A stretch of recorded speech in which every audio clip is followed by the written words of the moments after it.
Tá bom? Vamos à palavra de Deus, Atos dos Apóstolos, capítulo de número 7. Nós leremos a partir do verso de número 24. Atos 7, 24, nós leremos até o 29. Você que trouxe sua Bíblia, ou tem como ligá-la, pegue o seu esboço. Nós estamos mergulhados e caminhando no livro de Atos há mais de 30 domingos. Nós estamos nessa série Espírito Santo, nós estamos caminhando no livro dos Atos dos Apóstolos, também alguns dizem que é os Atos do Espírito Santo, e nós temos aprendido muito o agir do Espírito Santo nessa igreja primitiva, como ele agia através da igreja, e nós temos aprendido muito. Para você que está chegando agora e que não sabe aonde estamos, em Atos 7, Atos começa com a ascensão de Cristo aos céus e a descida do Espírito Santo. Cristo sobe, o Espírito Santo desce, e a igreja agora cheia do Espírito Santo, cheia do poder de Deus, ela começa a crescer, e cresce rapidamente. Milagres estão acontecendo, vidas estão sendo transformadas e o evangelho está avançando. Os discípulos estão pregando o evangelho e assim cumprindo a grande comissão de Cristo Jesus, cheios do poder de Deus. Mas junto com esse crescimento, junto com o crescimento da igreja, junto com o poder que a igreja recebe, também cresce a perseguição à igreja. Junto com o crescimento da igreja também vem a oposição e a perseguição contra os apóstolos e toda a igreja de Jesus ali naquele primeiro século. E é nesse cenário que surge uma personagem que nós estamos vendo já há alguns domingos, Estevão. Estevão foi um dos 7 escolhidos para servir à mesa. A gente percebe que a igreja cresce e existia ali o ministério da palavra, e aí surge a necessidade do ministério de servir às mesas. Estevão é chamado para esse ministério de servir às mesas, de distribuir igualmente o pão a todos, mas nós estamos vendo que também ele era apto e também totalmente preparado para o servir a Deus no ministração da palavra também. Nós estamos vendo que Estevão, ele não era apenas esse homem inteligente, totalmente capaz, mas cheio do Espírito Santo. Em Atos 6, nós vimos que a Bíblia diz que ele era cheio de fé e também cheio do Espírito Santo. Mas justamente por isso, por ser um homem que se destaca, a perseguição contra Estevão também começa a chegar até ele. Então, várias pessoas tentaram encontrar alguma coisa para condenar Estevão. Aqueles mestres da lei, aqueles que estavam enciumados com o crescimento de Estevão, estavam procurando algo para incriminá-lo e não conseguindo, contratam algumas testemunhas para contar mentiras a seu respeito. Então levantaram contra Estevão algumas falsas acusações. E nós vimos essas acusações em Atos 6, o versículo 11. Alguns disseram: ouvimos-lo proferir blasfêmias contra Moisés e contra Deus. O verso de número 13 diz: esse homem não cessa de falar contra este santo lugar e contra a lei. É sempre assim. Quando alguém se enche de Deus, ela incomoda estruturas e organizações que estão vazias.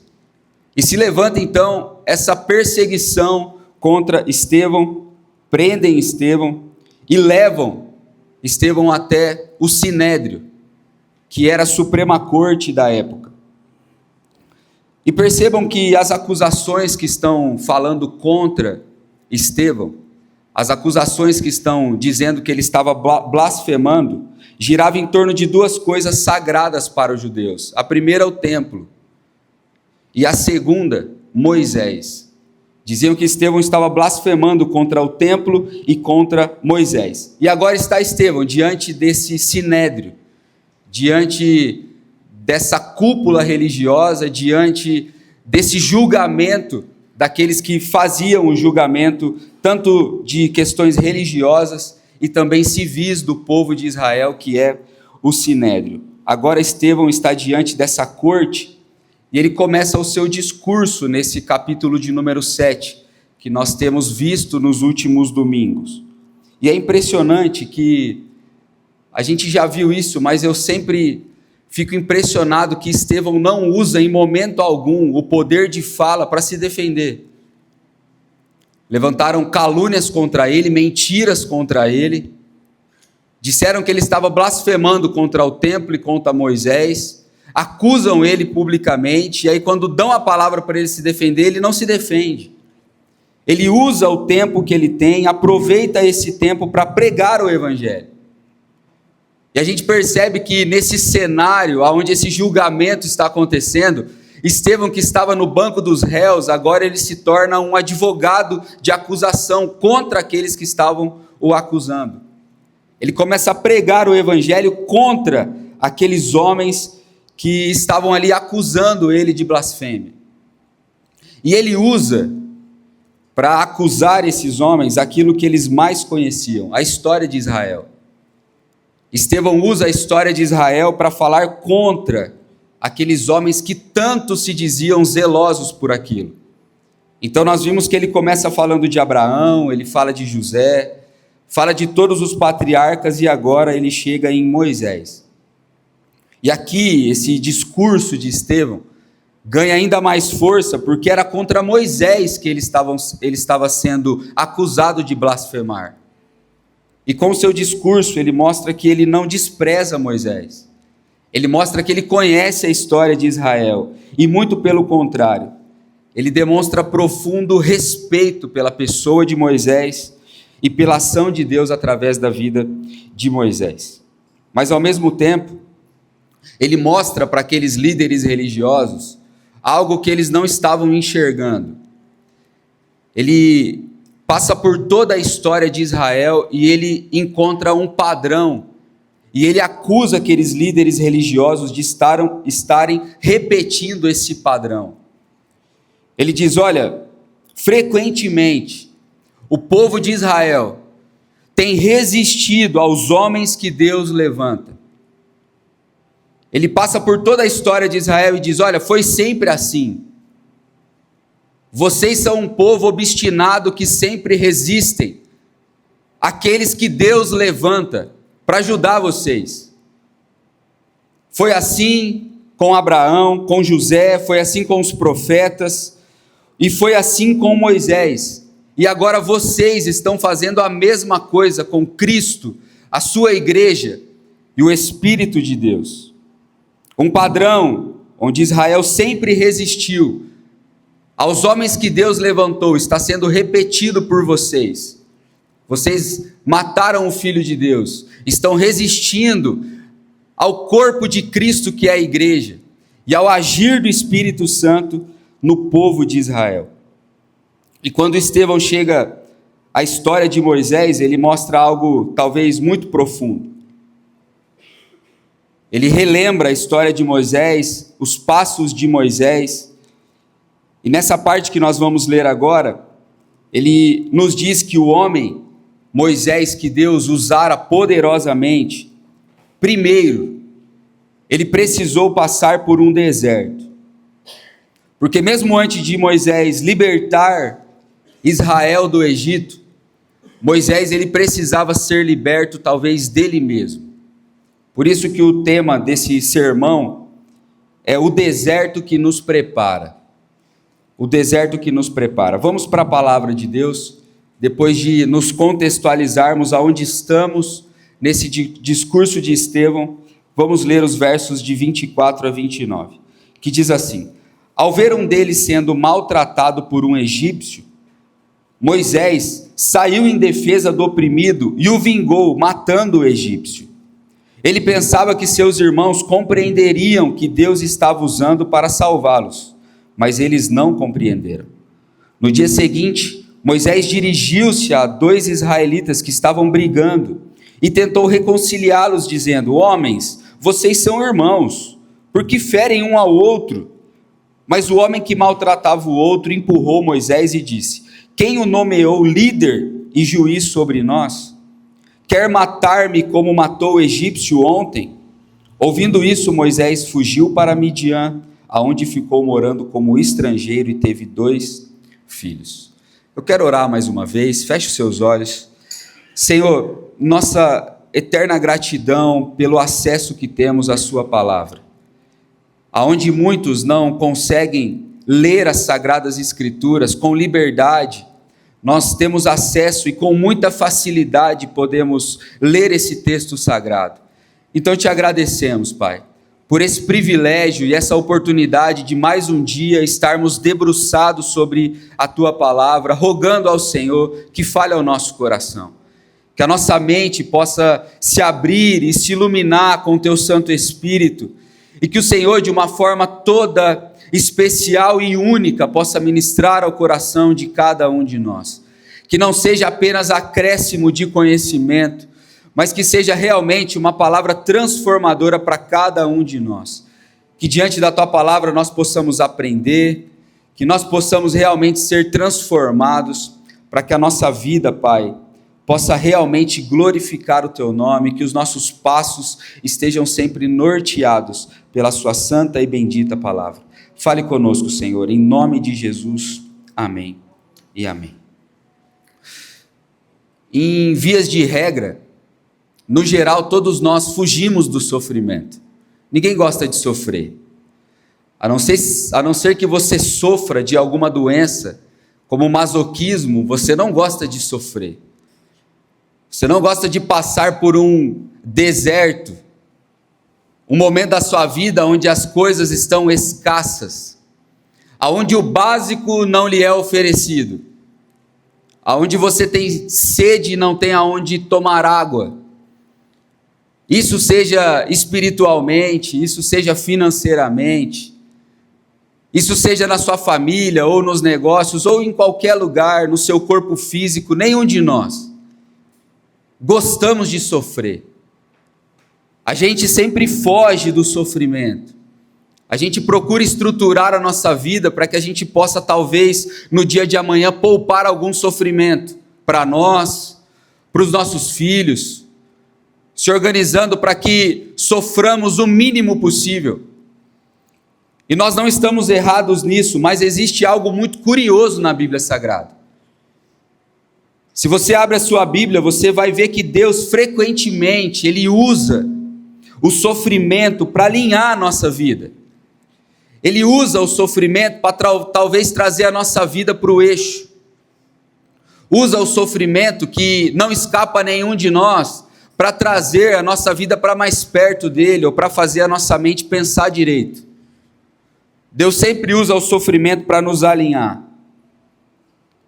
A gente evita sempre o deserto, mas o deserto, nessa figura do sofrimento humano, a gente percebe que Deus leva constantemente homens para o deserto, para no deserto Deus tratar o coração desses homens.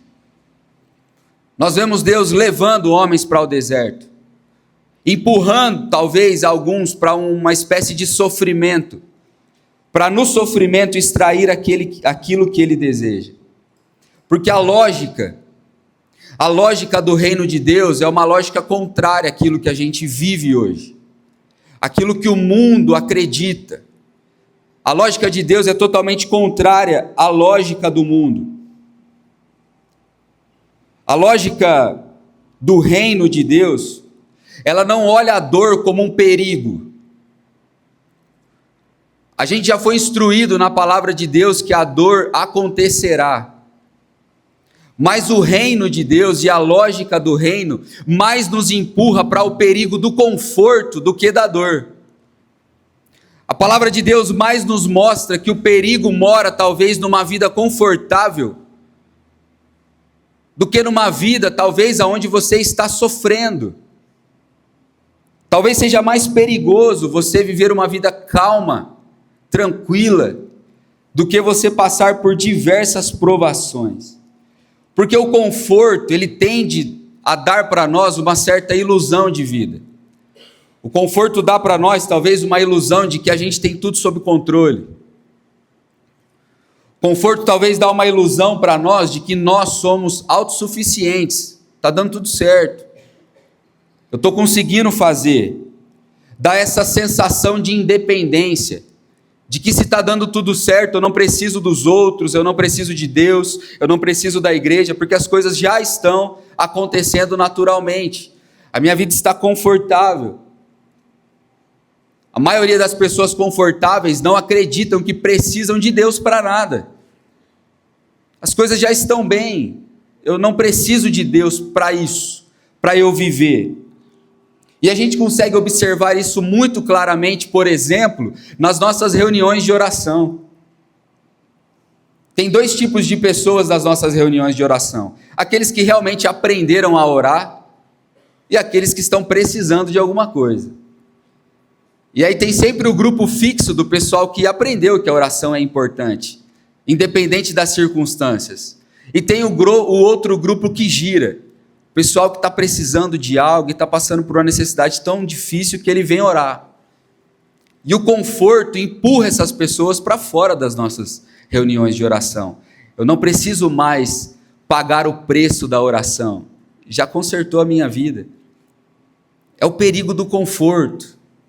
Da gente acreditar que as coisas estão acontecendo e que a gente não precisa de nada. Isso é muito claro e a Bíblia é tão contracultural que textos como o de Romanos 5 diz assim, olha, nos gloriamos nas tribulações, sabendo que a tribulação produz para nós perseverança. Então se tem algo que nós cristãos nos gloriamos, é porque a gente passa por provação. Como diz o ditado, não é fácil a vida do crente. Mas a gente se gloria nisso, porque isso está gerando para nós perseverança. A gente permanece firme, porque a gente está passando pela tribulação e a gente se gloria nisso, na nossa dependência de Deus. Outro texto, como Tiago 1, talvez o que fala mais claramente sobre o sofrimento, ele diz, tende por motivo de toda alegria, o passardes por várias provações. Olha, como é contracultural. Quem aqui sente alegria por passar por diversas provações? Deveria ser você, deveria ser eu, porque isso está produzindo para nós algo eterno. Como diz a canção, mais perto eu quero estar, Senhor, de Ti, ainda que seja a dor que me aproxime de Ti. O que importa para nós é estar perto de Deus, e se a dor nos leva para lá, é a dor que nós queremos. Se a provação que nos faz abrir os olhos e enxergar a vida como a gente deve enxergar, então nós nos gloriaremos nisso. Porque o perigo mora no conforto. Não porque Deus ame nos ver sofrer, mas talvez Deus ame o que o sofrimento produz dentro de cada um de nós. Essa dependência dele. Esse abrir mão da nossa suficiência e dizer, Senhor, sem Ti eu não consigo. E talvez seja exatamente por isso que o deserto aparece tantas vezes na Bíblia Sagrada. Israel foi formado no deserto. O povo foi formado no deserto.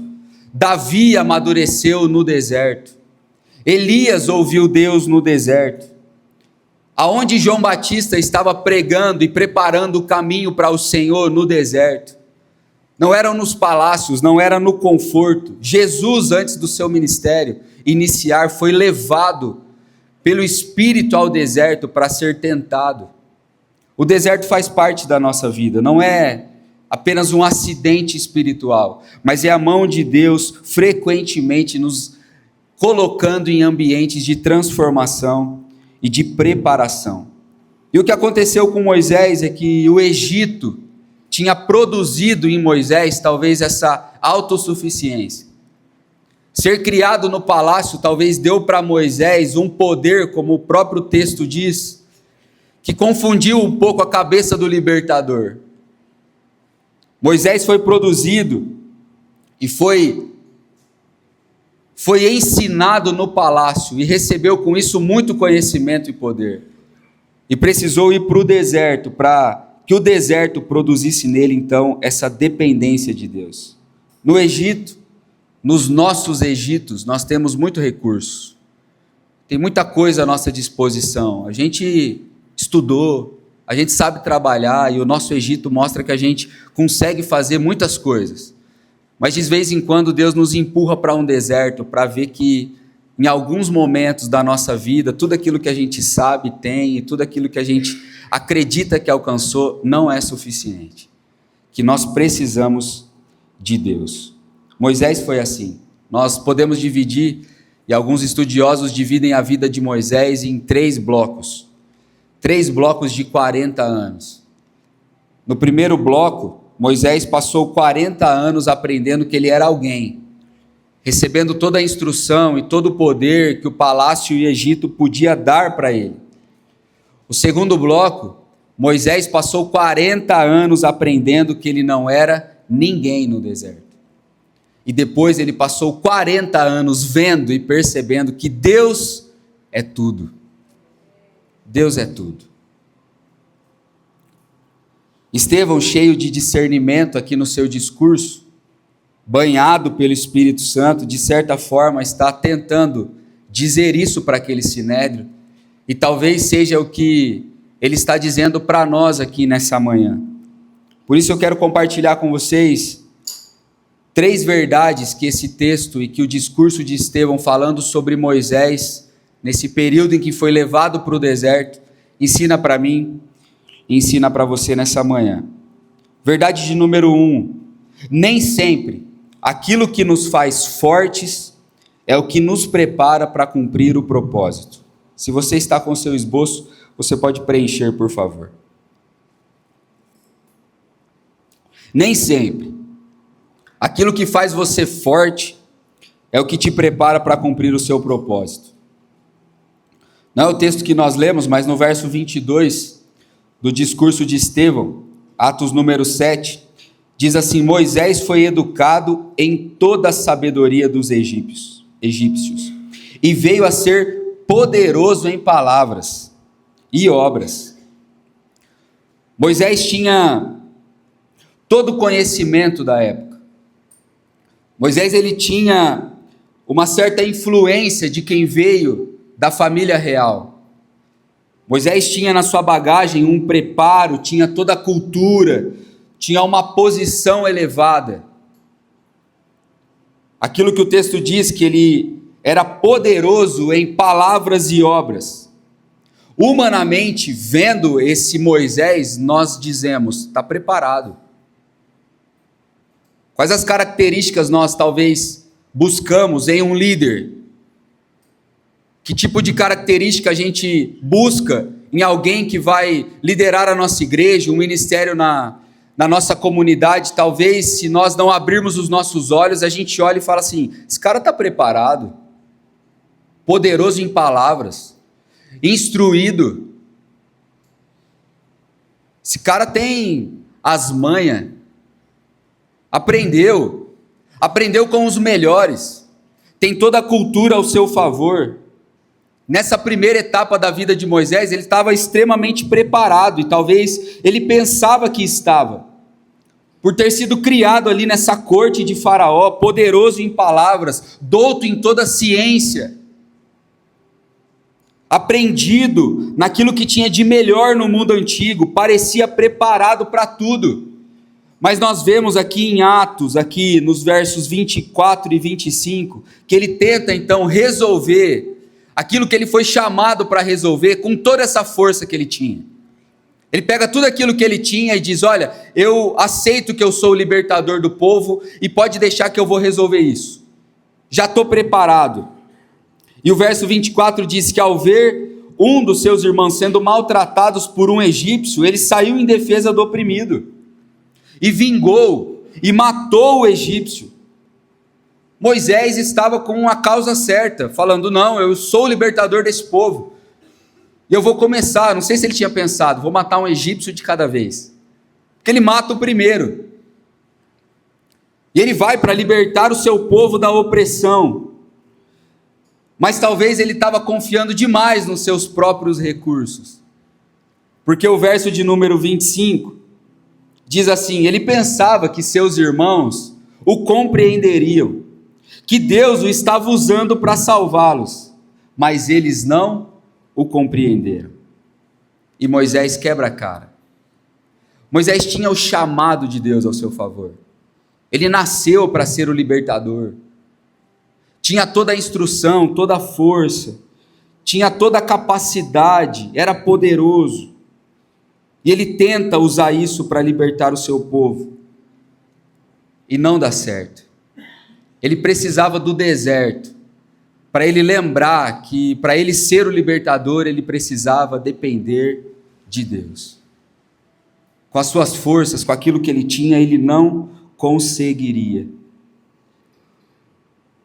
E ele vai para o deserto para aprender essa dependência, e é muito interessante porque esse Moisés que era impulsivo, esse Moisés que era poderoso, se você lê Êxodo 3, você vê Moisés dizendo assim: quem sou eu? Você vê Moisés dizendo assim: eu nunca fui eloquente. Você percebe o Moisés humilhado pelo deserto. O homem autoconfiante virou um homem dependente. Um homem dependente. Estevão estava mostrando, talvez para o Sinédrio, está mostrando para mim e para você que a gente talvez esteja confiando demais nas nossas próprias experiências. A gente está confiando demais no nosso próprio conhecimento. A gente está confiando demais nos nossos contatos, nos nossos networkings, na nossa família, no nosso dinheiro, no nosso tempo de igreja, na nossa religião. Talvez a gente está confiando demais nisso. Mas aí vem o texto de Zacarias 4:6 que diz assim: não é por força e nem por poder, mas é pelo meu Espírito. É isso que nós estamos aprendendo há mais de 30 domingos. O que a gente faz e o que a gente foi chamado para fazer, a missão da nossa vida e aquilo que a gente nasceu para ser, não vai ser realizado pela nossa própria força, pelo nosso conhecimento, por tudo aquilo que a gente tem, mas pelo Espírito de Deus. A obra de Deus, ela não é sustentada pelo nosso currículo, por aquilo que a gente tem para apresentar, mas é sustentada pela presença do Espírito Santo em nós. E talvez você esteja tentando vencer a vida assim. Você diz: não, eu tenho força emocional suficiente para viver.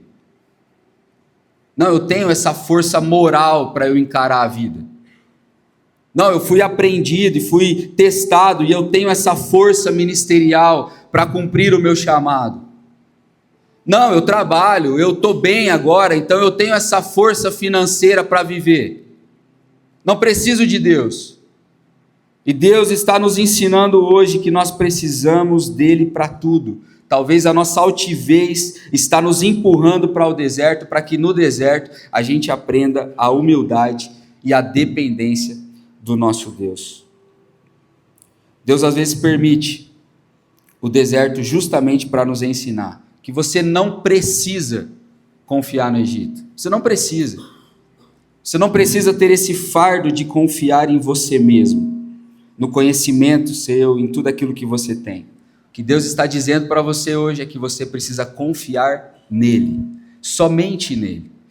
É através dele, do Espírito Santo de Deus, que você vai fazer aquilo que você precisa fazer. Essa é a primeira verdade. Essa é a primeira verdade. A segunda verdade que o texto nos empurra é que o deserto não é o fim da sua história, mas é a escola do Espírito Santo. O deserto não é o fim da sua história, é a escola do Espírito Santo. Primeiro, a nossa força não é o que vai nos fazer cumprir o nosso propósito. Nós precisamos aprender no deserto, mas o deserto não é o fim. O sofrimento não é o fim, é apenas uma escola do Espírito Santo. O verso de número 29, a parte A, diz: ouvindo isso, Moisés fugiu para Midian, para uma região deserta. Moisés, ele é rejeitado pelos seus irmãos.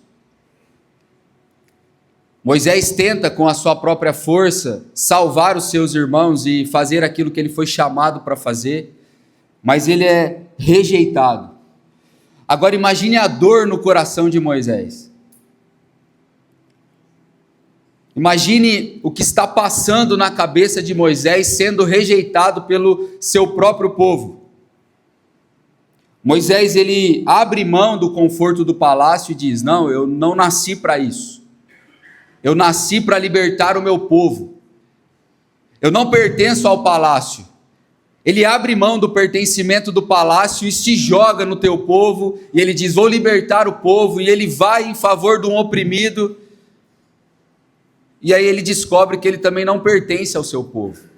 O seu povo não o reconhece. E ele foge para o deserto.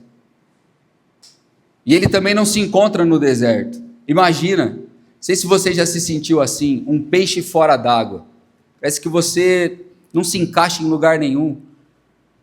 Parece que você é o patinho feio da família, você é o mais desajustado do seu trabalho. Talvez você é o que dá mais trabalho para os amigos, sempre tem um. Moisés se sentindo assim: poxa, abri mão do palácio porque não me sentia pertencente àquilo. Tentei salvar o meu povo, mas também eles não me reconheceram. Agora estou aqui. Estou aqui no deserto. E ele termina assim, sozinho no deserto. Agora imagina você tentando salvar sua família. Para você entender um pouco do sentimento de Moisés. Imagina você tentando salvar o seu tio que está perdendo a família. Imagina você tentando salvar o seu irmão que está se afundando em dívidas. Imagina você tentando salvar o casamento dos seus pais. Imagina você tentando salvar o casamento do seu filho. E aí, quando você se entrega e você faz tudo o que você pode, e aí você recebe de volta alguém dizendo assim: quem é você para se meter na minha vida? Quem você pensa que é, rapaz, para dar pitaco aqui nas minhas finanças? Quem você pensa que é para dar pitaco no meu casamento? Imagina, você abrindo mão do seu tempo, fazendo tudo, se entregando, e de alguma forma, você se dispondo a ajudar e você recebe isso, um desprezo, e acaba sozinho, sem ninguém. Esse era o sentimento no coração de Moisés. Humanamente, parece que acabou. Moisés está derrotado.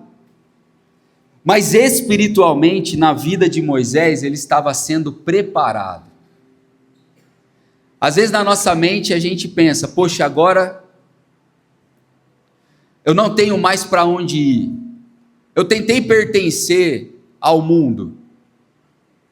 Tentei pertencer aonde eu fui criado. Mas depois eu vi que não era para mim, e aí eu me entreguei. Talvez encontrei uma comunidade de fé e agora fui rejeitado. Estou me sentindo fora de tudo. E aí você se isola num deserto com esse sentimento no coração. Mas o deserto não significa que Deus não está presente. O deserto não é ausência de Deus, mas é tratamento e preparação de Deus.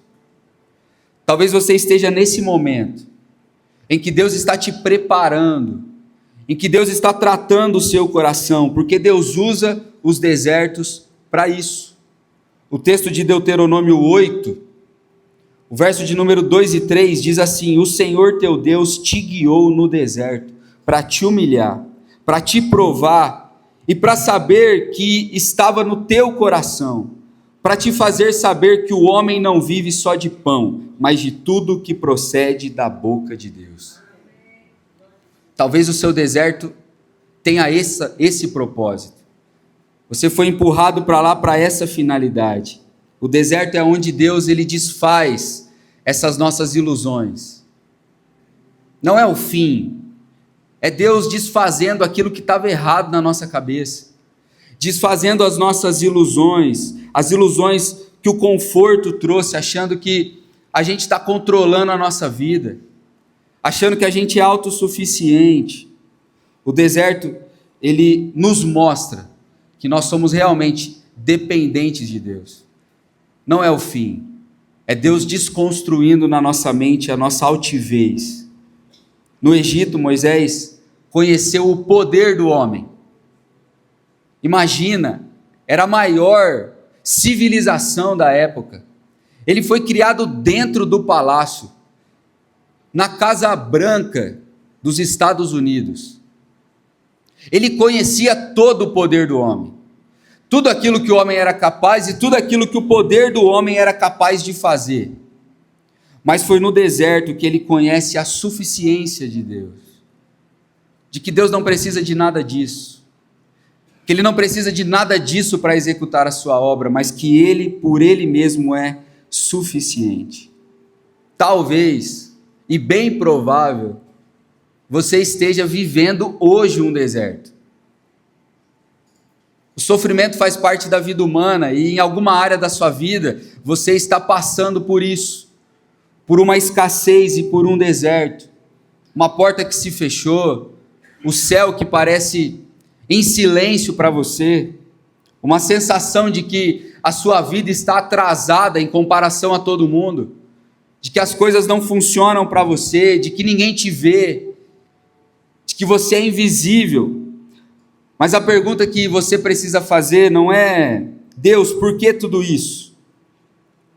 Mas talvez a pergunta que você precisa fazer é: o que você vai aprender com tudo isso?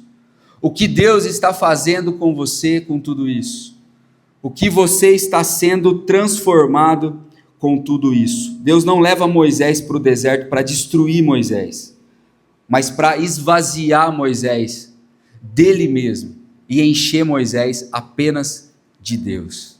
Talvez o seu deserto seja para você se esvaziar, para Deus te mostrar que você não tem aquilo que você precisa, e para você realmente se encher de Deus, porque existem algumas lições sobre Deus que a gente não aprende no conforto, que a gente só aprende no deserto.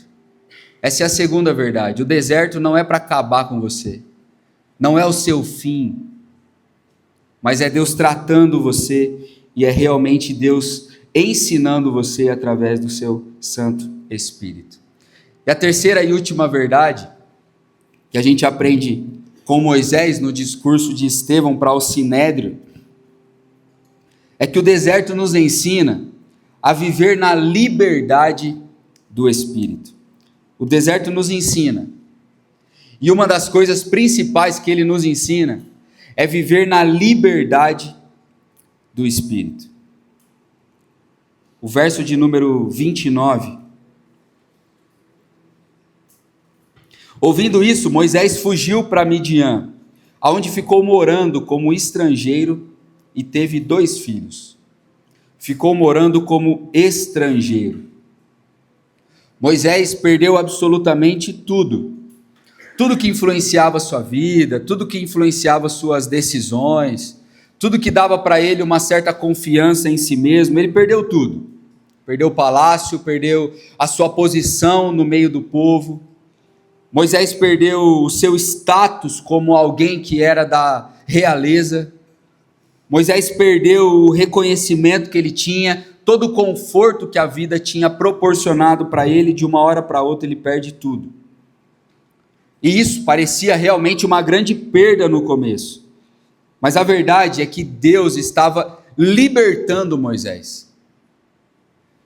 Deus não só estava ensinando Moisés, mas ele estava libertando Moisés do Egito. Porque antes Moisés estava totalmente preso a isso. Estava totalmente acorrentado ao poder do Egito, acorrentado à autoconfiança. Ele estava acorrentado na ideia de que ele conseguiria resolver as coisas com a sua própria força. O problema não era ter poder. O problema não era ter sido instruído ou estar no conforto do palácio. O problema é que ele estava preso a essa ideia. Ele estava preso a isso tudo, não abrindo outras possibilidades. E o deserto arranca dele aquilo que dava para ele essa falsa segurança. O deserto arranca tudo isso de Moisés, e fica muito claro quando a gente olha para Estevão dizendo isso para um sinédrio. Por que Estevão está dizendo isso, recapitulando a história e focando em Moisés, indo para o deserto diante daqueles líderes religiosos? Isso fica claro porque aqueles líderes religiosos estavam presos àquilo que eles tinham de muito conhecimento, de muito poder, assim como Moisés. Aqueles líderes religiosos estavam presos ao templo, eles estavam acorrentados aos seus rituais, eles estavam presos aos seus ritos, à estrutura religiosa, eles estavam presos a todo um sistema religioso. Seu coração estava acorrentado ao poder, estavam com medo de perder a influência que tinham com esse rabino incontrolável que era Jesus de Nazaré. Estavam com medo de perder o poder diante de um Zé Ninguém como Estevão, que estavam cheios do poder de Deus, fazendo maravilhas no meio do povo, preso ao medo de perder, ao status espiritual. Mas Estevão não. Estevão estava livre. Era quem estava no banco dos réus, mas era o único naquela reunião que estava realmente livre. E é por isso que ele usa a sua defesa, não para salvar a sua vida, porque ele tinha plena consciência que a sua vida já estava salva. Eu vou dar discurso querendo me livrar de algo, eu já estou livre. Eu vou usar aquilo que eu conheço, aquilo que eu sei, aquilo que eu aprendi, toda a história de Israel, tudo aquilo que eu posso colocar diante desse sinédrio para eu livrar a minha vida já foi liberta. Cristo já me libertou. Enquanto o sinédrio estava ali tentando preservar, acorrentado a sua posição, a sua influência, ao controle que eles tinham do povo de Israel, a toda a tradição que a história nos conta e que Estevão nos lembra, Estevão estava ali cheio do Espírito Santo e completamente livre do medo.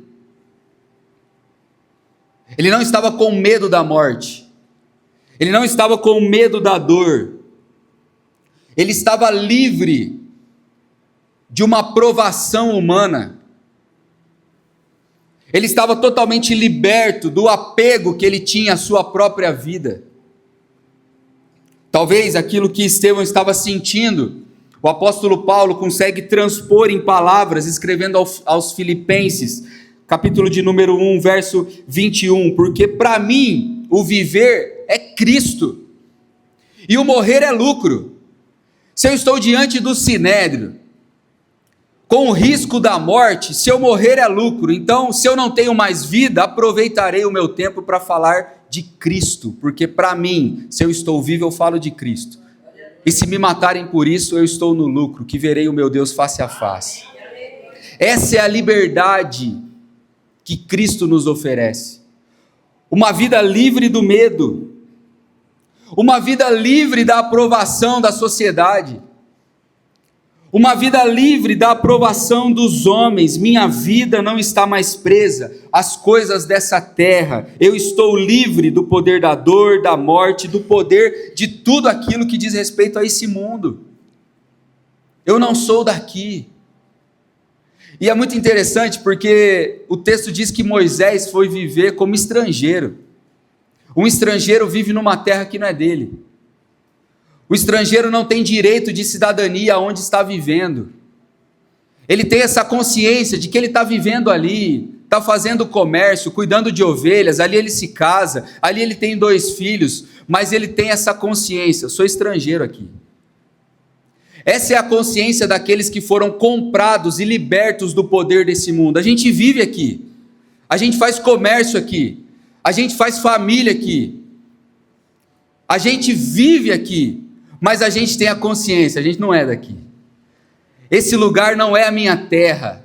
Eu estou caminhando aqui, vivendo nesse deserto, esperando o dia da consumação da minha libertação, quando Cristo Jesus nos buscará e junto com eles entraremos nas mansões celestiais, a nova Jerusalém. É para lá que a gente está caminhando, a gente não é daqui.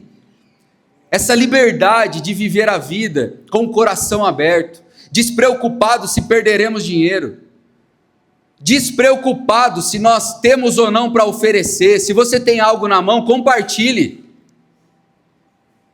o medo de não ter amanhã. O Deus que criou todas as coisas, o Deus que mostra a sua grandeza aqui na história de Israel, com as maravilhas do Egito, abriu o mar vermelho, fez maná cair do céu. Aí ele não pode te dar arroz, é difícil para ele, difícil sustentar seus filhos amanhã, ele só consegue fazer coisa extraordinária. A liberdade que a gente conquista quando a gente vai para o deserto e entende que a gente não tem nada, de que a nossa força é nada, livre para se jogar para Deus, livre para cumprir o nosso chamado sem medo da dor, sem medo da morte, sem medo da falta, livre. Estevão estava totalmente livre. Homens e mulheres cheios do Espírito Santo, eles já encontraram algo muito maior. Eles não estão preocupados em perder algo. Eles estão livres para viver a vida ganhando, perdendo coisas superficiais, porque já encontraram algo maior.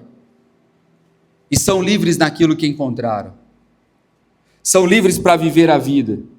2 Coríntios 3,17 diz: aonde está o Espírito do Senhor? Nós estamos aprendendo sobre o Espírito Santo, pedindo a presença do Espírito Santo na nossa vida. E o texto diz: aonde está o Espírito do Senhor, aí há liberdade. Você é livre, livre para obedecer, livre para abrir mão. Você é livre para servir, você é livre para sofrer. Não existe nada mais que te aprisiona. Você é livre para viver totalmente para Cristo, viver para Ele. Você é livre do domínio da dor. As pessoas estão vivendo aprisionadas, presas, tentando viver a vida com a sua própria força, presa na sua força, presa no medo de perder. Nós vivemos livres porque fomos libertos por Cristo Jesus. Então o Egito, ele não era apenas um lugar físico da onde Moisés precisava ser liberto, mas ele precisava tirar o Egito da sua mente. Uma mente liberta. Uma mente liberta. A gente percebe que talvez a gente vive muito aprisionado por esse mundo, com os conselhos do mundo, com o modo como a gente gere a nossa vida, o modo como a gente se preocupa com a nossa vida. E a gente vai para a palavra de Deus e ela nos dá essa santa liberdade de deitar a cabeça no travesseiro e confiar em Deus. Em descansar de que Deus está cuidando muito melhor do que se nós colocássemos a mão. Fazendo a nossa parte, sem nos preocupar se Deus vai fazer a dele, confiando de que Ele está cuidando de tudo. Você vai conseguir viver mais leve. Você vai conseguir abençoar mais. Você vai conseguir olhar alguém precisando e você vai estar com aquele dinheiro guardado porque você está pensando: poxa, o meu futuro está garantido. E o presente de alguém não está garantido. Inclusive está faltando hoje. E você vai ter a liberdade de ajudar, porque a sua confiança não está naquilo que você tem nas suas mãos, está em Cristo Jesus que te libertou. Você vai conseguir viver melhor, mais leve, livre, livre. Os mestres da lei, eles eram assim, conheciam toda a Escritura, mas não conheciam a liberdade do Espírito. Eles conheciam toda a letra, tinham a sua religião, mas eles resistiam ao Espírito. Resistiam à liberdade que o Espírito estava dando do templo, dando de toda a estrutura religiosa de Israel, dizendo que Cristo tinha libertado o povo de tudo isso. Eles estavam presos na sua religião, na sua necessidade de aprovação. Tem muita gente salva, mas que ainda não está liberta. Tem muita gente que já foi alcançada pela salvação de Cristo Jesus, mas ainda precisa se libertar de muita coisa. E eu comentava em algum dos nossos devocionais que a gente alcança uma certa liberdade das coisas que são ilícitas para nós. Isso é muito claro e fácil. Você aceita Cristo e você começa a abrir mão dos seus vícios, você deixa de fumar, você deixa de trair a sua esposa, você deixa de fazer negócios que, mesmo sendo ilícitos, dão lucros para você. Tem coisa que é muito óbvia, mas a gente não consegue se libertar daquilo que é lícito, e aquilo começa a se tornar um ídolo para nós, e a gente se torna prisioneiro de algo que era para ser bom. Família, por exemplo. Quantos aqui presos nos filhos? Presos numa religião? Cristo veio nos libertar de tudo isso. E Estevão está dizendo, olha, vocês, mestres da lei, sinédrio, vocês precisam, como Moisés, irem para o deserto. Para vocês verem que tudo aquilo que vocês têm não é nada.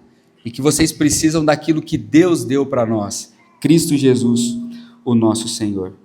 Então o deserto libertou Moisés, o Espírito Santo libertou Estevão e quer libertar cada um de nós nessa manhã, porque eles descobriram algo muito maior. Quando Deus, Ele é tudo que nós temos, finalmente, a gente descobre que a gente verdadeiramente está livre.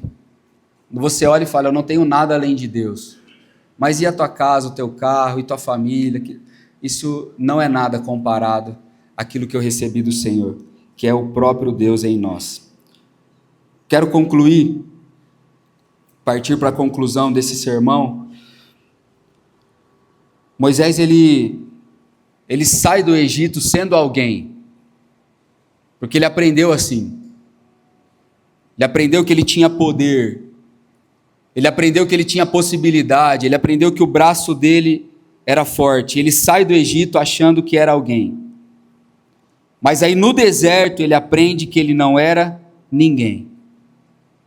E aí quando não sobra nada, quando ele já não confiava em si mesmo, quando ele não tinha mais nada, aí Deus mostra para ele o que a gente precisa aprender hoje, que ele é tudo.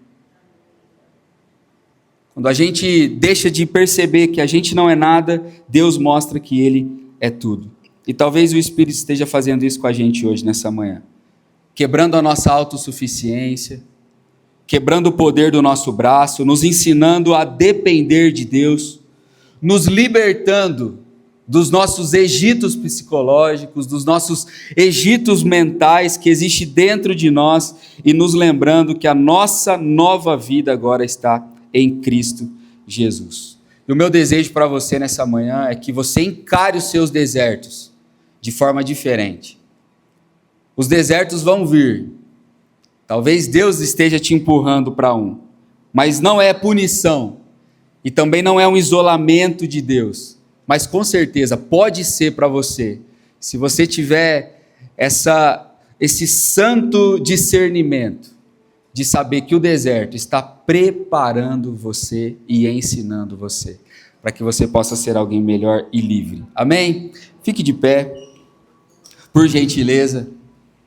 Eu quero orar com você, pedindo para que realmente o Santo Espírito de Deus possa nos ajudar nos nossos desertos, conduzindo a nossa vida para mais perto de Deus, ainda que seja no deserto, ainda que seja na dor, ainda que seja no conforto, mas que nós possamos realmente estar perto de Deus e que o Espírito Santo nos leve até lá.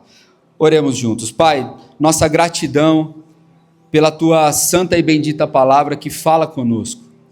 Que o Teu Espírito, que já ministrou aos nossos corações, possa testificar essa palavra diariamente na nossa vida durante toda essa semana. Que o deserto que com certeza enfrentaremos amanhã possa ser perceptível aos nossos olhos, de que o Senhor está lá, e que talvez tenha sido o próprio Senhor que nos empurrou para lá, para preparar o nosso coração, para tirar de nós a nossa autossuficiência, tirar do nosso coração, Pai, toda altivez e orgulho naquilo que possuímos, para que nós possamos nos dobrar diante do Senhor, reconhecendo que nada somos e que carecemos da Tua presença em nós e do Teu Santo Espírito para fazermos aquilo que o Senhor mesmo preparou para que fizéssemos, Pai. Que cada um dos meus irmãos possa nessa manhã, mais uma vez, serem cheios do Teu Espírito Santo.